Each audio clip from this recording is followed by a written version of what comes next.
Good morning, everyone, and welcome to our third webinar, Comfortably Disturbing, and we've got some great speakers today.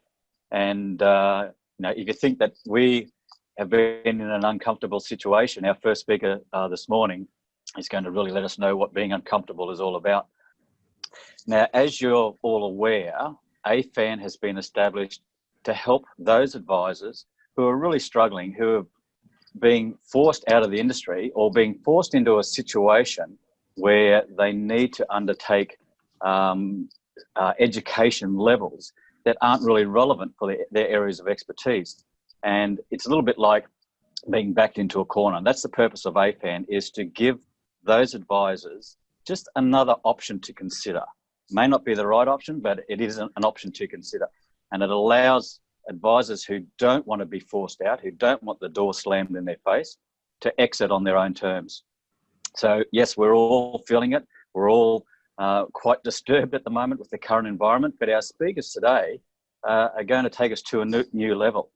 We've got Glenn Harrap, and Glenn's a district fire investigator and coordinator, and he works down in Victoria. And we've got Paul Geisel, and Paul has actually retired and then come back into the workforce. So we're going to ask, why did he do that?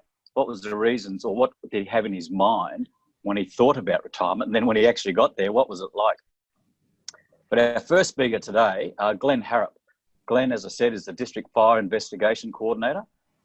He lives and works in the East Gippsland area, which is about 3 hours east of Melbourne. He's been in the firefighting business for about 32 years, and he's responsible for a very large team, which includes 1,500 volunteer firefighters. And the area that they look after spans some 2 million hectares, 70% of which is public land.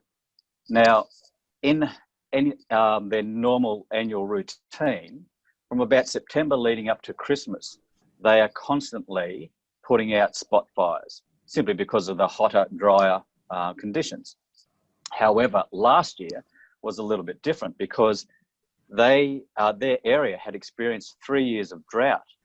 So that 3 months of having to put out spot fires actually expanded to about 7 or 8 months of having to put out fires. But what was happening was they were about to face the perfect storm, because not only did they have these extremely dry temperatures, they spent about 7 to 8 months putting out fires, but a lot of them were being started by lightning strikes in remote areas where you couldn't get a vehicle into it. And so what Glenn and his team were confronted with was something they'd never faced before. And when they looked at the firestorm that was coming their way, what Glenn noticed was that his property was right smack in the middle of it. Now, part of Glenn's role as a commander is to monitor what they call predictive tools, and Glenn's going to show us these predictive tools. And when he saw this huge firestorm on this predictive tool, he noticed that his property, where his wife, his children, and his mother-in-law were living, was right in between where the flames were coming and the coastline. So this was December last year that Glenn was faced with this. He made the decision that he had to get the family out of there. He made the decision that he was going to confront the fire. But after that had all happened, Glenn realised exactly what danger he had put himself through, and it affected him. It affected him quite dramatically. And Glenn's actually going to share with us not only the work that he's done within the community for the last 30 years, the work he's been doing overseas, etc., but he's going to share with us just how terrifying it was to be confronted by this wall of smoke and flames, and also the emotional effect that had on him once it was all over. So Glenn, welcome to today. Thank you very much for your time. Morning, Craig. Thank you. Glenn, you have had a harrowing experience last year, and George is going to share some of the photos that you sent with us. And when I first saw them, I was gobsmacked. I thought, what would I do if I was put into that situation? So as Georgia goes through the photos, would you mind just sharing this with us a little bit about your background, your family, the community, the work you've been doing both in Australia and overseas, and then tell us about those fires that absolutely devastated your region? Yeah, absolutely. Thanks, Craig, and thanks for the great intro. And I really appreciate you inviting me along today to talk about this. So a bit of my background is, as Craig's mentioned, I work for CFA, or Country Fire Authority, as it's known here in Victoria. I've spent 32 years as a full-time firefighter, working from fire stations right through to where I am in a regional district as a commander. I also spent about 4 years prior to that as a volunteer, and my father, who was a volunteer captain, got me into the fire brigade. So all up about 35 odd years. So that's a photo of most of my team here in Bairnsdale. And Bairnsdale, as Craig mentioned, is about 3 hours east of Melbourne in an area called East Gippsland. East Gippsland is one of the most fire-prone areas in the world. And I know this area quite well because I actually grew up on a dairy farm about an hour west of here in a place called Sale. And 15 years ago, I decided to make the move and got a promotion to Bairnsdale. So my wife and I and family moved down here. Fortunately, my wife was from Sale as well, so it wasn't difficult to ask her to move back a bit closer to what is our extended family and our immediate family, I guess. So it was quite good. So the photo there is of me and my wife and our 2 adult sons. Both of my adult sons are now married, and we've got 2 lovely grandkids as well. And we live at Sarsfield, which is about 15 minutes out of Bairnsdale. And I live on a property that's about 16 acres of predominantly bushland setting. I've had a long association with emergencies and emergency service organisations also, in that my father, as I mentioned, was a dairy farmer. He was also a volunteer captain. My mother was a 30-year intensive care nurse. My brother is a police officer, and my sister is a microparamedic. So we have all the emergency services well surrounded. And you can imagine some of the discussions that we have around the Christmas table about some of the things that we've been and seen and done. And to us, it's quite normal and quite humorous. To others, it would literally make your hair curl, I think, sitting with us at lunch. So I've been fortunate enough to do a lot of travel with CFA. I've worked all over Victoria, from Mildura to Warrnambool. I've also, and a couple of pictures that are coming up next, I also was lucky enough to travel to the US in 2006 and support them in their fires over there. Fires don't really differ. Wildfires particularly don't differ from one part of the world to the other. The behaviour is slightly different, but ultimately the end result is the same, and how you suppress them and manage them is also effectively the same. The reason we have good links with the US and Canada is that we use the same incident management system. So for us to go over there, we understood their system and they understand ours. And you may have seen this year that also we actually had Canadians and Americans and crews from New Zealand working in Australia, and particularly New South Wales, Victoria. Pardon me. So my work team and my family are, they're my solace. They get me through the tough times, and we have a saying in emergency services that some things can't be unseen. And some of the incidents and fires that I've been to over the years, and you can probably imagine what we have seen. And as I say, you can't unsee some of that stuff. It's always in your memory. And you bounce and you go up and down through the emotional stages, both personally and professionally. And you need something to bring you back. And in my case, it's my work family first, my home family next, and on top of that sits my wife. My wife is my absolute rock. I can talk to her about absolutely anything. And we do. We quite often have very good and deep and meaningful discussions, usually over a bottle of wine, about the day's events and things like that.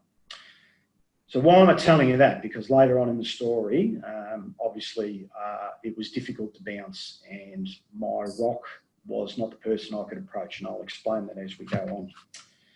So, as Craig mentioned, the difference between the last few years. So sorry, this is sorry, Georgia. So that's the area I live in respect to where Victoria sits and how it works. So you can see Melbourne and you can see Bairnsdale, which is almost in the centre of the picture there. So I live about 15 kilometres from Bairnsdale. The unshaded area or the lighter area is the 2,000 hectares that Craig talked about that we cover as a district with the fire brigade. So, as Craig also mentioned, the 3 years leading up to this year, we were in quite a severe drought. And 3 years isn't a long time in the context of some of the other parts of the country. You know, outback New South Wales and Queensland have had decades of drought. What was different for us is we still had all the bush there. And over the 3 years, the bush was drying out and drying out and drying out, including my property. Normally, a fire will not run overnight through bushland areas. It normally gets quite slow and the fire behaviour becomes very predictable, and that's the time you can get in and actually put them out. But the bush was so dry that we were starting to see over the last few years that fires were actually continuing to burn overnight. And in one case, a fire a few years ago actually travelled around, I think it was about 28 kilometres overnight, which is just unheard of in a bushland setting for fires to travel. So my own property was very dry, along with the rest of the landscape. And Craig also mentioned about our fire seasons. Our fire seasons were normally 3 to 4 months in activity. And also, you know, this last couple of years, we'd seen that extend to 5 months. You know, we were working in May last year, and we were back into it in sort of September, October, and early November of this year. My apologies, the previous year. So the start of the fires, which occurred by a series of lightning strikes, occurred on the 21st of November last year. These were in very, very remote areas, and as Craig mentioned, these are all caused from lightning strikes. Now, the issue of them starting in November is that we also have fire service that looks after public land, and as Craig mentioned, 70% of our district is public land, and they're called Forest Fire Management Victoria. So these fires were really, really in remote areas, and forest fire management crews are normally the ones that will go into these areas and put out these remote fires, as well as aircraft that does the supporting role in that. The aircraft hadn't come on because we normally don't contract the aircraft until late November, early December, and that's normally in the western part of the state through the Wimmera and Mallee, where the cropping season occurs, and that gets dry normally in the eastern parts of the state. So a lot of the crews that they employ, and they employ summertime crews in Forest Fire Management Victoria, they weren't there. They hadn't been employed. They hadn't actually been taken on. So we didn't have the people to get in and access these remote fires to put them out. Leading up to the 21st, there'd been a number of fires that we had actually managed to get in and put out through foot patrols and basically work of our volunteer crews. So FFMV also have different gear to us, so they can work a lot more remotely than us as well. So my normal role as part of these fires is, or one of my normal roles is, I work in the incident control centres across the district. So when a fire starts, if it gets too big for the local crews to manage, we put an incident management team into an incident control centre and actually start to manage these fires. So my normal role is as the deputy incident controller. So we have an incident controller that normally works from the agency that's responsible for the area. So in this case, it was Forest Fire Management because it was in the public land. So I go in as the deputy incident controller. So I'm basically working alongside them, organising our resources and coordinating our resources so we work together as a multi-agency team. So that occurred from the 21st of November. Now on the 28th of December, I was working in the ICC. After working Christmas Day, which is, again, it's a bit of a rarity. Normally fires won't run, but we need a full incident management team across these areas. So I didn't see my family Christmas Day, effectively. I got home about 9 o'clock that night. And I was given on this day a predictive map, and Georgia had a copy of that predictive map up before. Victoria has developed over the last 10 or 12 years, predominantly since the Black Saturday fires of 2009, these very, very good predictive tools. And over these years, they have become very, very accurate. And I was handed this map, and this is a bit of an excerpt out of the map. And you can see pretty much in the centre of the map there's an area called Sarsfield, and that's where I live. Now, the coloured lines, so the green and the brown and the purple and the blue, and I hope you can pick that up looking at it, they are predictive lines of where the fire is going to be at a certain period of time on a certain day, and they're in 3-hour increments, and these are all predicted for the 30th of December. So I looked at that map, and we don't have the overall map there, but the map actually showed that these fires would also reach the coast. Now, where I live is about 15 kilometres from the coast, and those, I looked at that map and I was very comfortable that they were going to be reasonably accurate, because I don't just look at the map. Obviously, I understand the weather conditions and what's coming up, and we knew what the weather was going to be like leading up to the 30th. So I took that map as a serious indication that I was going to have fire burn through my property. So I went home that night, spoke to my family, and as Craig mentioned before, my mother-in-law lives with us, in another house on the property. And she has always said to me, when you tell me it's time to go, I'll go, because of the bushfire risk. And she gets a bit nervous about bushfire, which is fair enough. So on this day I went home, and most of the family was there. So my son and daughter-in-law were there. They were living with us as well at the time. My mother-in-law was there, my wife, and I said, okay, I've got this map and here it is. And what it's telling me is, mother-in-law, Robin, it's time for you to pack your stuff and go. And family, we need to make a decision on what we're going to do, whether we stay and defend or whether we pack up and leave. Everyone sort of downplayed it a little bit, because for the previous 15 years, every fire season, I'd say, no, we're right. We're prepared, and we're okay to go. And if we do get a fire that starts close to the property, it's not going to run that hard. We're going to have time to prepare and things like that. So it was downplayed a little bit by the family. I made my point fairly clearly and said, no, this time it is different. And what I'm looking at, and the weather and the drought conditions that we've got, this tells me that I was convinced that it's an absolute real threat to us. Now, our property's prepared. As I do, I have to practice what I preach. As I said, we live on about 16 acres. We don't have any reticulated water, so we rely on water tanks. Fortunately, I have a swimming pool at home, so there was about 80,000 litres of water sitting in the swimming pool, and there's a couple of 20,000 litre tanks that predominantly we use for firefighting. So there is an overhead picture of my property, and you can see the swimming pool in the bottom corner there, and you can see the main house, and then a bungalow and a couple of sheds, and there's a couple of other sheds on the property as well. This picture also shows in the top area my nature strip, which is burnt. So this photo was taken a couple of days after the fire by my son using his drone. So it actually shows you how close the fire came to our buildings on the property. So even though I knew the property was prepared, I thought, no, there's always something more that we can do.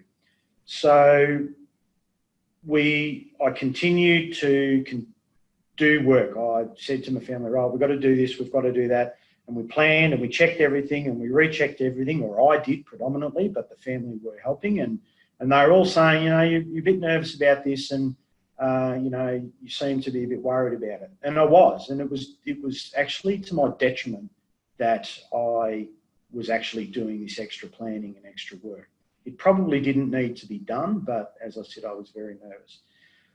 So I effectively didn't sleep for the 3 days leading up to it. I was sleeping really badly at night. I'm normally a very early riser anyway, 6 a.m. And we'll work through to whatever 10 p.m. at night. But I just wasn't sleeping. So the 3 days leading up, I was getting tired. Also in the street, some of the neighbours decided to stay and defend as well. So our direct neighbours and the ones across the road decided to stay and defend as well. And we've been having discussions with them. But what that meant was Glenn became the font of knowledge for everyone. Glenn, can you come over and have a look? Can you give us a hand? Can you give us some advice? And that's fine. I had no issues with that. But again, in hindsight, it was probably a little bit to my detriment. Now, I would never say no to my neighbours and family and friends that needed help, but I probably should have found a different way to be able to relax and get out of the mindset that it was me and it was everyone else. So I started to become a little tired and a little short with the family. So the day came and I got up normally 6 a.m. as usual. The fires were burning, multiple fires had joined up into one. It was already warm and there was quite a stiff northwesterly breeze. And the photo that George had just put up that photo is taken from my front gate, looking north over my neighbours' properties. And that fire's about 2 to 2.5 kilometres away in a straight line from my house. And you can see that the breeze that was there with the flag. So it was actually travelling across the front of our property, I guess, for want of a better term. It wasn't travelling directly at us. And it was a good day that we had everyone there. We had all of our PPC and PPE ready. We had our little fire units ready on trailers and utes and things like that. So we were ready to go. And we watched this fire all day, and it grew and it grew and it grew. And by mid-afternoon, I was actually quite comfortable that what was coming towards us is what's called a flanking fire. So when a fire travels in a particular direction, that flame is called, or that fire is called a head fire, and that draws with it the smoke and the rubbish and the embers and things like that. When you're off to the side and the fire's coming slowly sideways at you, that's called flanking fire. So there's probably another good example. This is taken from the top of our street, looking back. So my property's back down the street there, about 300 metres on the left-hand side. So you can see it's not travelling directly at us, but it's sort of travelling parallel to us, I guess. And you can see the column of smoke, and you can also see the column of smoke behind it. Now, so I watched it all day, and I was quite comfortable that we weren't going to get a massive fire front that ran at us. So when these fires develop and occur, they create a massive column, very similar to a thunderstorm. And when that column goes up, it actually creates its own weather, and you'll get lightning strikes out of the top of it, and it draws up and creates moisture, not unlike a thunderstorm, as I said, but also it draws up leaves and sticks and bark that's come off the top of the trees and actually gets drawn up into the fire. And some of these items, some of the leaves particularly, will catch fire and they'll stay alight for a period of time. So just before dusk, I noticed the wind actually drop, and it actually sort of went quite calm and quite still. And I think George is about to show a quick video of what we were watching all day. So it's, in the terms of fires, it was humping along. It was absolutely steaming inside there. No aircraft is ever going to get near this fire. No aircraft is ever going to put it out. We had aircraft around on the day, but predominantly they were just doing asset protection, and they weren't actually going to achieve anything on the fire front. You can't fly an aircraft through that sort of smoke. So that's pretty much what we watched all day. Just before dusk, I noticed the wind drop, as I said, and I thought, oh, that's really interesting. And then I noticed it pick up again, and then I noticed it drop again. And I actually looked at the column as best I could, and I noticed that the column was starting to what we call collapse. So there's that much moisture drawn up into it, not unlike a bit of a downburst out of a thunderstorm. The moisture that sits in the clouds actually gets too great and starts to fall like rain, but it almost draws the cloud down as well. You get downbursts, and this is what we call the column collapsing.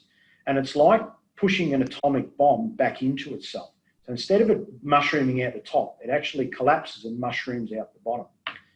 And then I saw the fire edge starting to travel towards us, and I thought, okay, this is it. We are on. And we noticed spot fires starting in the neighbours' properties to the north, and then the wind swung around and actually started travelling towards us. And then pretty much I noticed burning embers, and it was probably fortunate that we were right on dusk. I actually noticed burning embers about 50, 60 metres in the air starting to float at us and over us and towards the house. And that's when the fires around the house started. So we went into our game mode. We all had our gear on, and we basically went into it as it got dark. So again, we knew we were never going to put the fire out. The wind was pushing it towards us, and all we could do was really steer the fire around the house. And that's pretty much what we did. So we steered it between our place and the neighbour's place, and the neighbours were there as well. So we pretty much steered it around the back. Once it got into the bush out the back of our houses, there was nothing we could do. So we pretty much let it go. Glenn, can I just, sorry, mate, can I just Absolutely. ask you? Georgia just had a photo up there of the burning embers at night, and what immediately struck me was a couple of things. Number one, for anyone who stood beside a fire pit, you know the sort of heat that can get generated from a fire pit or your own fireplace at home. But when you're surrounded by it, can you sort of paint a picture of what it's like, not only from the heat that is generated, but, you know, what it's like trying to breathe in those conditions?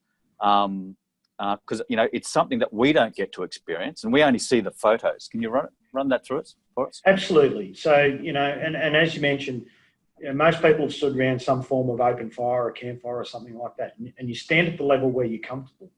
If you took a step in towards those fires and took a step in towards that campfire, to the point where you can really feel the heat on your skin, really feel the heat through your clothes and those sorts of things, that's what it's like, and it's unavoidable. The radiant heat that comes off these things is absolutely astounding.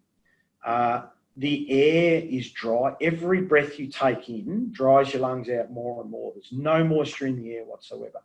That added with the smoke and, you know, the dust masks that we wear do exactly that. They prevent the dust getting in, but you still inhale the smoke. You get smoke in your eyes through your goggles, because usually if you're working hard in a hot environment, your goggles will fog up, not unlike sunglasses or something like that. So you have to sort of take them off, and then you get smoke in your eyes, and it's probably 100 times worse than what you get out of a campfire. So the atmosphere that you're in is really, really sapping. It takes it out of you. You're wearing heavy clothes, so you're wearing, you know, full cotton clothing that's thick enough to protect you from the radiant heat. Gloves, boots, goggles. I'm not one of those people that stands on the roof in the thongs and the shorts with the garden hose, and I really don't advocate for that, because that's just danger waiting to happen. So it's really sapping when you're in there, and as I said, every breath you take in is hotter and hotter. Mate, I've also heard, and I'm not sure how accurate it is, that the fires can actually come towards you from different directions. How does that work? Absolutely. So on this night, the fire came to us from the first direction. I knew there was a predicted wind change at around 11 p.m. that night. So it actually occurred. I thought it was about 4 a.m. for some reason, because I just lost track of time. So the fire actually went past the house, and then at about 11 p.m. A southwesterly change occurred, and that was that gusted up to about 60 or 70 kilometres an hour. So that pushed the fire back up an unburnt gully back towards us. Then around 4 a.m, a sea breeze kicked in and actually pushed the fire back towards us from a southeasterly direction. And I'm like you, I've never heard this before. I've heard people talk about it, and I've never believed them. But now I have an absolute understanding of what they're talking about. So it's absolutely real when you think about it. But, you know, I was experienced enough to know it and understand it, and know that, you know, I think, as I mentioned to you in the past, we knew we weren't going to die. We knew the house wasn't going to burn to the ground because we were protecting it. But we had to do the right things and get ourselves going. So this photo here is a photo of, I think it was the day after or a couple of days after. So this is effectively my backyard. So my property runs about 300 to 400 metres down through that gully and back up into the bush there. It was a beautiful bushland setting, and as you can see, it's pretty much devastated. Again, here's an overhead view of the house and just how close it got. You can see the water tank to the left of the shed there, where it burnt right up to the edge of the shed. And again, we really just steered it to the left of the house. And we worked our butts off for about 8 or 9 hours flat out. So I think ultimately, you know, we couldn't let our guard down. I think I managed to get about an hour of sleep about 6 a.m. and then was back up into it again until about, I think about 8 or 9 o'clock that night, where I literally collapsed with exhaustion. Sat down, the wife said, "Do you want a cup of coffee?" I said, "That'd be great." She walked back to me and I was asleep on the ground. So, yeah, so it was about 36 hours on my feet, as were the rest of the family too. So, you know, it wasn't just me. Glenn, can I ask, you know, in your community, you had 3 years of drought, and then you had, you know, this huge battle, and now you guys are copying COVID-19. Yeah. So even folks from the city can't get down and spend money in your community. So you're really experiencing the trifecta there. But I think adrenaline kicks in at some stage when you're confronted with something like that. But then when it's all over, and when you get time to reflect, did it have an effect on you physically, emotionally? Just paint a picture there for us. Yeah, absolutely, it did, Craig. And in the couple of days afterwards, I had people, a lot of volunteers and fire brigade people, because the roads were all blocked, coming in saying, "You've done a great job, it's fantastic." And they were right, we had done a really good job. And I started to reflect on what I put my family through. And someone asked me a few days after that, "Would you do it again?" And my answer was no. And when they said why, I answered, well, I didn't want to put my family through it again. What I failed to recognise was that I actually meant that I didn't want to put me through that again, as well as the family. But I'd found the mask, and the mask was for me to use the family as the excuse. So it was impacting me, it was affecting me, but I couldn't admit that I didn't want to do that again myself. And fortunately, now I can. So it was about 3 months after, we were in a training session at work all about recovery and how to support our volunteers in recovery. And we were watching a video of a lady whose husband was at King Lake in Victoria during the Black Saturday fires. He basically saved all the people from the town, put them in the right spots, put them in the centre of the oval, and protected effectively the town, he and a couple of other people. When he saw his wife 2 days after the fire, was the first time he'd seen his wife.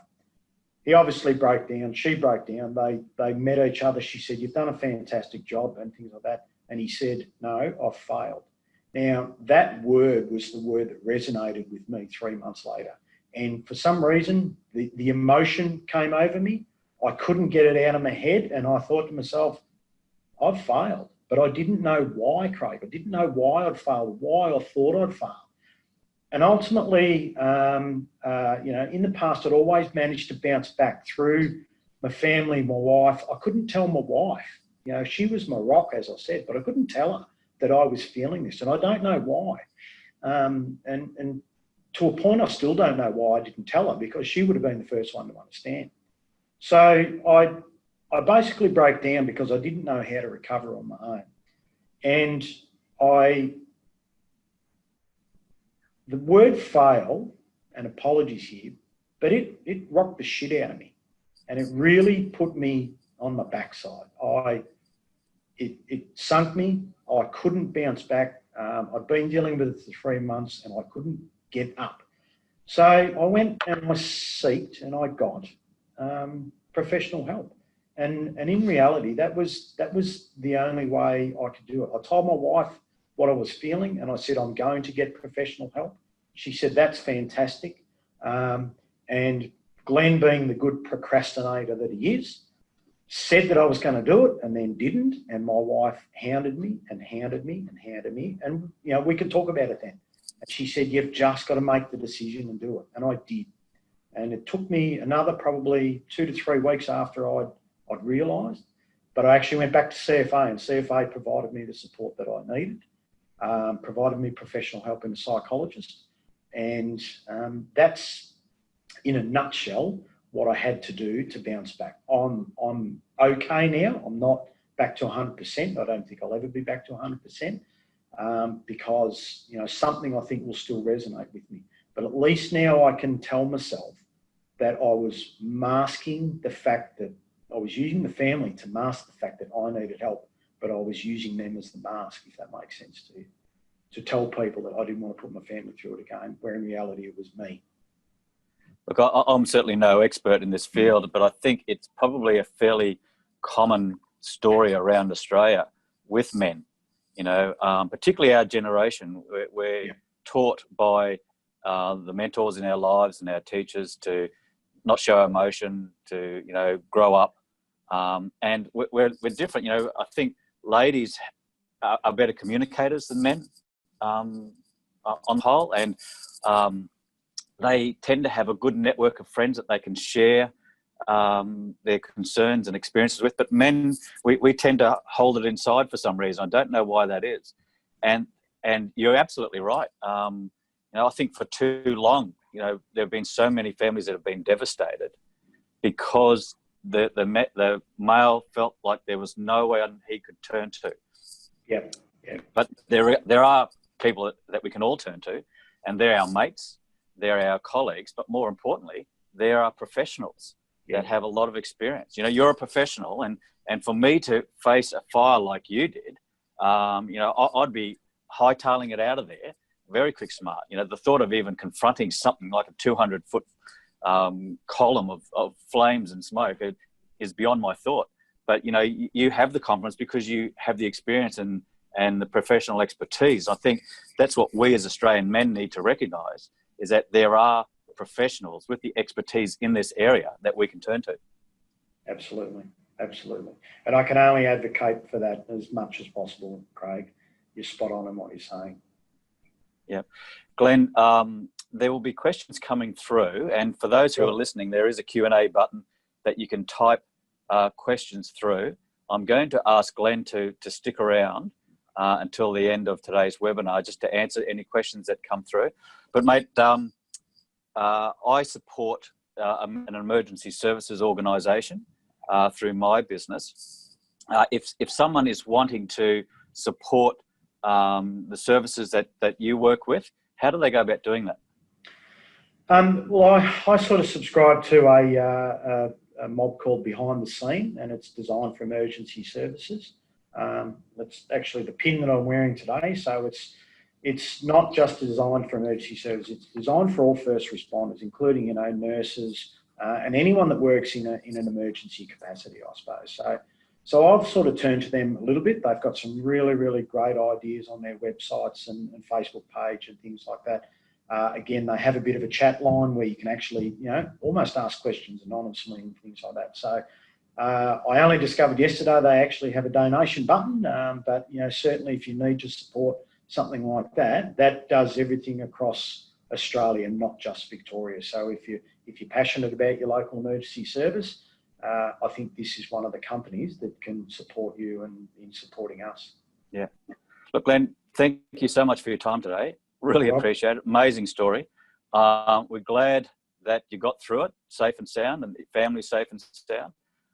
It is an incredible story, and I hope the road to recovery is swift, and that you experience a very long and healthy life, and you'll be able to tell this story many times over to lots of grandkids and lots of friends within the community. So thanks. Please stick around.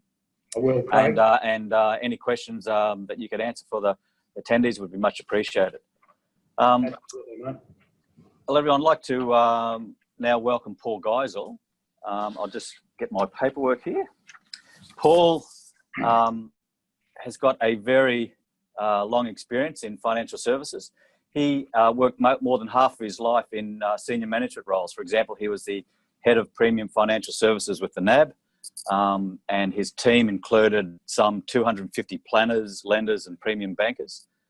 He was the head of financial planning with CUA for over 9 years, which, among other things, included the task of setting the business up as a separate subsidiary company with its own AFSL. Now, Paul retired, but then he soon came out of retirement, and he runs his own aged care practice. And I'm very pleased to say he's also a founding member of AFAN. Paul, welcome to today's webinar. Paul's going to be discussing physically planning for retirement as opposed to financially planning for retirement. Now, Paul, can you give me your thoughts on retirement as someone who has retired and then gone back to work? I sure can. Thanks, Craig, and thank you to all those who have tuned in this morning. Look, I'd like to congratulate Glenn too. I hold people like the fireys, the AMBOs, police, nurses, ADF, and many more with high regard. I mean, anyone who puts their life on the line for me is pretty special in my life. So well done, Glenn, and good to see, mate, you came through the other end. When I was listening to Glenn talk about the fireys and what they do and whatever, there are similarities with retirement, and the one similarity, I guess, is the future planning. I mean, Glenn and his team would be planning all the time for the future, as we do for our retirement. So just my thoughts on retirement. A wise man once said, I'm pretty sure he said this, that it consists of two essentials: much to live on and much to live for. And I guess in my terms, much to live on is having a financial plan. And I guess if you get to this stage in your life, it is what it is. So you've already been through all the years where you accumulate your wealth. And so whatever you've got in the bank right now, that's what it is. And your retirement might be, you might simply be self-funded retiree, which is great. You may be relying on government support through an age or DVA pension, or as a lot of Australians are, they've got a bit of both. They have a few dollars in the bank and they also get a part pension. So the next one, much to live for, or a personal plan, I think is extremely important. And most people would retire and they would say, you'd hear them at work all the time say, that they're going to travel and they're going to visit the grandchildren more often, going to do work around the home, join a club and all those sorts of things. But it's certainly something that you've got to put a lot of preparation into. And so the planning right from the start go with hopefully your partner can be quite emotional right at the start. And then as it gets closer to the retirement, it gets pretty exciting. And then you move into retirement. And look, when you're in retirement, I guess for some people, after you've been doing that for a while, it could get, the honeymoon period could be over and reality cuts in, and it mightn't be as good as what you thought initially. And so you've got to be able to, relook at your plan and restructure what you're going to do. Because I mean, even what most people would look at these days, travel. Well, if you're retiring right now, overseas travel is probably not going to happen in the next couple of years. And if you want to visit the children, the grandchildren, they could be interstate, and depending on where they are, you might have issues there. Joining a club or being involved in a club, look, from the information that you see, a lot of clubs may not survive after this pandemic. So, really, even if you're retiring right at this moment, your plans may have to change. There was another clever person who said something that I thought which was very, very clever. And he or she said that retirement is a mirror that reflects the behaviours, thoughts and habits that you bring to retirement. And what they're saying there is, this has been proved statistically, is that if you're a person like Craig and you look after yourself and you work out and eat well and socialise and do those things, you're likely to take that into your retirement. But how often do you hear people say all the things that they're going to do, and it's not what they do outside of retirement? So when they go into retirement, they will usually just continue on with what they've been doing. So I guess the summary of that part of my thoughts on retirement is that it's a personal journey. It can be hard work sometimes.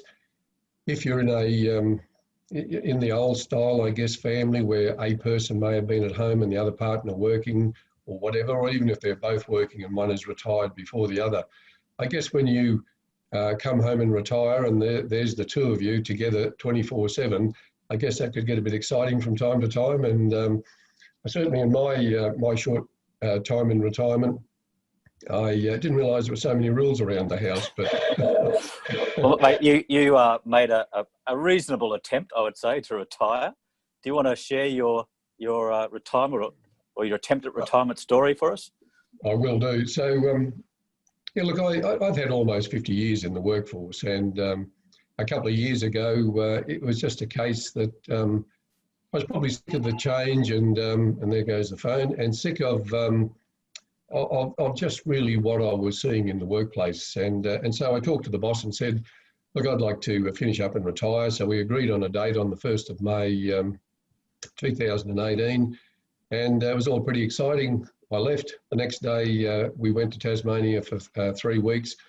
Had a great time down there, loved Tassie, came back, and we live on acreage out in the Sanford Valley. And And so I knew there was plenty of things I could do around the farm, but I started to wake up of the morning and, you know, I seemed to have lost my sense of purpose and, you know, I didn't feel as valued or didn't have the worth that I was used to. And I mean, when you've worked for almost 50 years and you may have run your own business or you've run a big team, you really do miss that involvement with other members of the team. And I think some of the people listening, self-employed people, and you'd be going through the same thing. It's been your life and your love, and then all of a sudden you're thinking because of the way things have changed, you may have to move on. So, and I also wanted to contribute back to society and also back to the industry that I came from. So what I did was I started up my own business, and to be an employee for 50 years, as those of you who already own your own business would know, it's fairly exciting starting up your own business. There's a lot of red tape and a lot of hurdles to jump over, but that was an exercise that I took on and thoroughly enjoyed it and got totally involved in it. And I'm sort of happy to say that this year, the second year of the business, has been probably my best year compared with any two previous years combined ever. So it's just been very rewarding. But the other thing that I was still missing, I work from home, so it's a home office. And whilst I deal with a lot of older folk in the aged care business, I was missing that interaction with colleagues. And that's the area that I still really had to address. So that's, I guess, my next question, mate, was how did you actually address that burning need for the interaction with the colleagues? Yeah, no, well, it was interesting, Craig. I was looking for an office to interview in Toowong one day, and and I happened to meet you, and you know, within a short space of time, I think we sort of hit it off quite well. And after I'd done a couple of interviews there in Craig's office, he was very passionate about a new area that he wanted to get into, and look, he had all the graphs and whatever, and as soon as I saw what he wanted to do, I just knew that's where I had to go, because again, I was working with like-minded people who had experience and knowledge in the industry. And then of course, other people came along, and Ian McPherson was another one, and George Elaine. So we're the main four ones. And I think between us, we have something like 150 years service in the financial services industry. Now, Craig has most of those, about 130. We share. But anyway, we started up AFAN, and look, we were heading clearly in the right direction. And then, of course, the pandemic came along, and that sort of stopped us a little bit in our tracks, because you know you couldn't even hold a meeting face to face. And the four of us are, well, whilst we use technology, we really do like the face to face meeting. And certainly in aged care, when you're dealing with elderly folk, they love to see that you've got a few grey hairs and whatever. And look, it might surprise a lot of you. The aged care industry can be tough on you. I've got grey hair, but I'm only 36. It's really knocked me around. But anyway, Paul, can I ask you? You know, you had a financial plan for retirement, and then you got there. Didn't quite work out. Wasn't all that it was. You expect it to be. But with 2020 hindsight, which we all have, if you have, you know, 5 or 10 years to plan your retirement, what would you do differently? Yeah, well, look, it is all about planning. I mean, I honestly believe in my case, it was more the personal planning. I did not have a personal plan in place. And you know, the financial plan, it is what it is. As I said, when you get to this stage of your life, you've either got the assets or you haven't. But my personal plan wasn't there, and I suppose I would do similar to what I've done now. I mean, apart from working, I would join an organisation like AFAN. I mean, the opportunity to get together with like-minded people. And as we progress this and we come out of the pandemic and we're able to recruit other people, and particularly younger people, where I can share my experience with them and hopefully put back into the industry and and give them something, a good start. I mean, the pandemic, we've seen good and bad come out of that, and there are a lot of businesses have done well, there are a lot of businesses have done poorly. Someone who's done something similar to us, I mean, the whole idea of what these video presentations are about, to like-minded people in our industry who are possibly hurting at the moment and don't know what to do. And it's more about information, it's about education, it's about a bit of humour, it's about togetherness, bringing like-minded people together. And we're doing videos at this stage, but down the track we hope to have more social evenings and events where these people, all of us, can meet and talk to each other and share our stories and have professional speakers. But someone who's inspired me recently is Craig Foster, and most people would know him. These days he's a human rights activist, but he's a very impressive person to listen to and whatever. And what Craig did, he used his sport and his connections, and he went out to the soccer fraternity first of all, and then all sports, and he asked what they could do in this pandemic for the community. And he got a lot of knockbacks because the clubs were saying, well, we can't afford it, or we're going to look after the players first and then we'll look after the members. And what Craig was on about was he wanted people to look after the community that supported the sport. And I mean, here we are, we've got rugby league starting tonight, and there'll be a whole bunch of paper cutouts in the stand. So what Craig did was he started up a foundation all around Australia, New Zealand, and there's other places overseas that I can't recall. But he's what he does is these clubs deliver food hampers to needy people, and lots of times they're people who've emigrated to Australia. So the connection there with AFAN and Craig is probably drawing a long bow, but our intention is, certainly Ian, Craig and I have worked in the financial services industry a longer time, and Georgia a little bit less because she's younger, but that's what we want to do, is give back to the community. So if you're someone that's out there and hurting at the moment, just consider AFAN, whether you want to consider us commercially or you just want to consider us personally, and that is join these videos and give us input and feedback so that we can pick the people you'd like to speak to in the future. But whatever you do, reach out because you'll find that if you come and talk to us, a lot of experience, and look, we do have a bit of fun, a lot of fun actually, and it's an absolute joy for me to come back in the workforce, be semi-retired, working from home, but also having access to a professional group like Craig, Ian and Georgia. So guys, look, I don't know that I'd rabbit on too much longer because I did give it a go and failed in about a month. I was back in the workforce, but working for myself and sort of very proud of that. But, Paul, such a powerful message. Thanks, mate. I noticed that a stack of questions have come through. I might just hand over to Georgia, and okay. I'm sure there's going to be questions for both Paul and Glenn.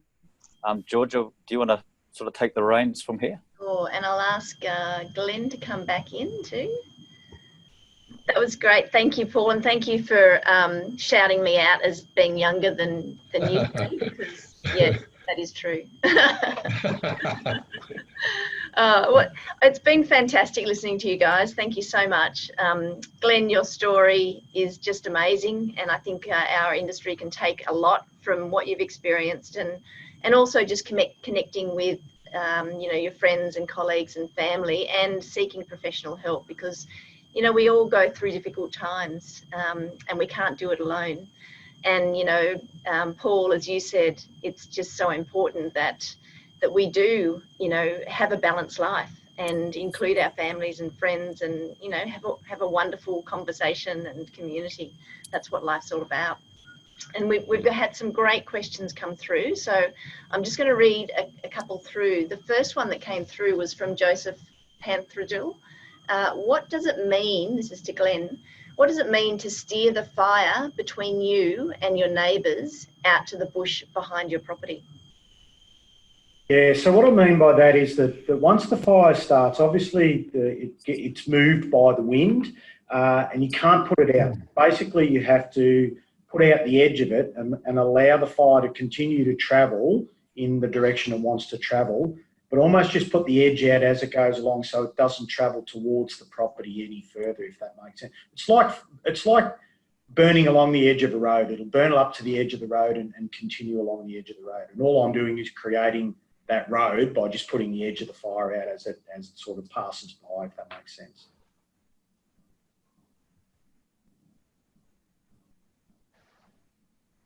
You're on mute, Georgia. Yep. Thank you. What is the long-term effect on a rural community such as yours? And what, if anything, can you do to address the mental anguish together? It's a big question. Look, the long-term effects in East Gippsland, it's going to literally take years to come back from this because, as mentioned, the drought and then the COVID on top. Where we support is that, we've got 1,500 volunteers in 35 brigades. They are a slice of the community. And if we lose farmers and lose businesses out of the community, we lose our volunteers. So therefore we lose our firefighting force. So we really do our best, not only as we are a government agency, to make sure that we can support these people as best they can. We don't want to talk about the devastation of what happens on farms over long-term drought with, what people do. And that has an impact on CFA and therefore the government, therefore the whole community. And I guess an extension of that, going into sort of more the mental health side of things, this question, how do you identify a mental health professional who you can actually help versus a professional who says they can help but they can't? So CFA probably since Black Saturday has really, really increased its peer support programs, and that includes accessing professional help as well. So for me, it's quite easy now. It was just a matter of ringing a single induction number, talking through what I needed, and then someone made the decision as to who I would go and speak to and help me with these problems. So I don't have to go and look for that person. CFA already supplies it.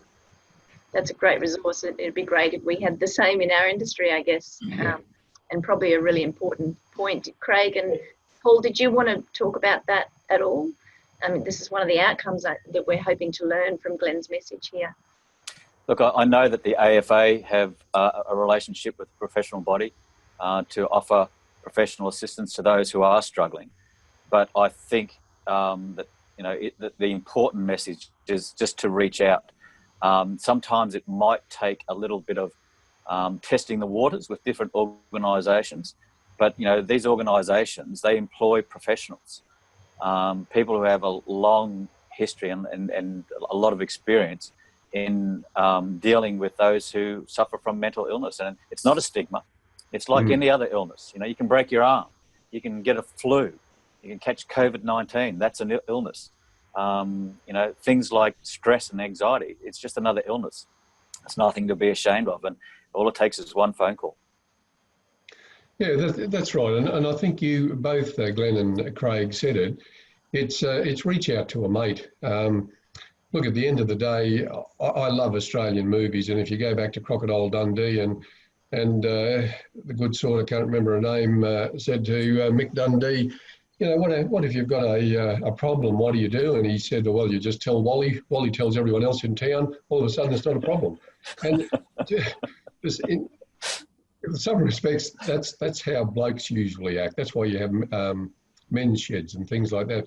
Men will generally talk in groups like that. They don't like to go out. But I think in your case, Glenn, your best mate seems to be your wife, and she helped. But just talk to someone. Just let people know your problem, and it's nothing to be ashamed of. It's an illness, like every other illness, and they can be treated. So just reach out. That's so true. And what about for younger people? I know, Paul, you love being able to hand on your skills and expertise, and you'd love to be able to mentor a lot more younger people. There's a question here: what educational seminars can you offer to younger members of the community who may not fully understand, what's occurred? I think that question was probably at Glenn, but it's so true for our industry as well. Yeah, well, it's a two-edged sword, that one. I mean, trying to keep up with young people these days and how they operate compared with how I operate. I mean, when I started up a business, it was all about networking. So it was really me just knocking on doors and making phone calls and going out and putting myself in front of someone else and talking to that person, trying to convince them that I was a reasonable person. And it was my daughter, who's much younger, obviously, and she was telling me all the things that I need to do with websites and LinkedIn and goodness knows what. Some of them I haven't been overly receptive to. So I think what I would teach young people is more, and whether they want it or not, I'm not sure, but it's more the communication side of things, face to face, person to person, is what I would like to demonstrate. I mean, I'm happy to do those sorts of presentations with a younger person and do the talking or do the presentation. But when it comes to technology side, well, you've got to tell me which button to press. And so I'm a bit wanting there. So I think it's more the communication, but more on a face-to-face. So true. Yeah.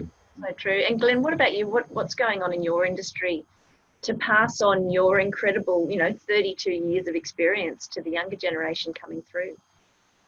Yeah, so I'm lucky in that we've got, I've got 35 brigades down here in our district, and I've got a couple of new captains, one who is one of our only female captains in the district, and I actually mentor her, and I learn as much from her as she learns from me, because exactly as Paul said, the technology is taking us over. The younger generations today want something here and now, and I need it and I can access it on my phone, so why can't I have it, sort of thing. And we've really had to embrace that as an entire organisation. The online training capability that CFA's got now compared to even 5 years ago is absolutely astounding.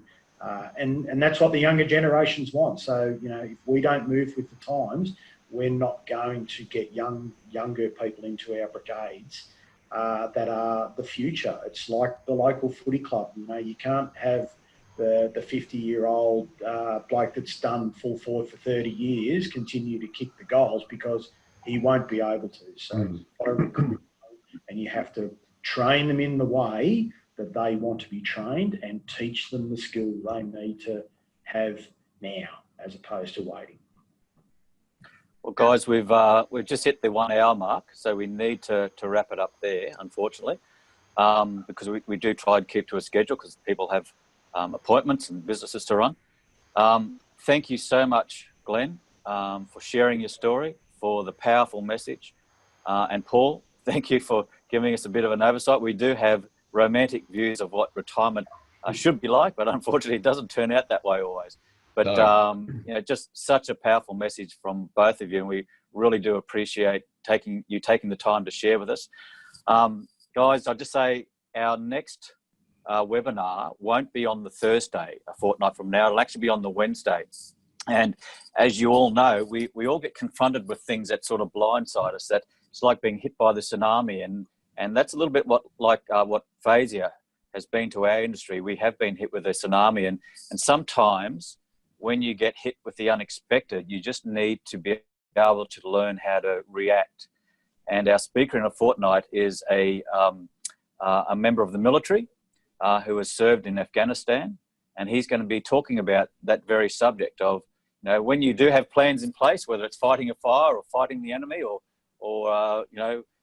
fighting the people that continue to give us heartache in this industry, and the unexpected comes along, how do we learn to react in a positive way?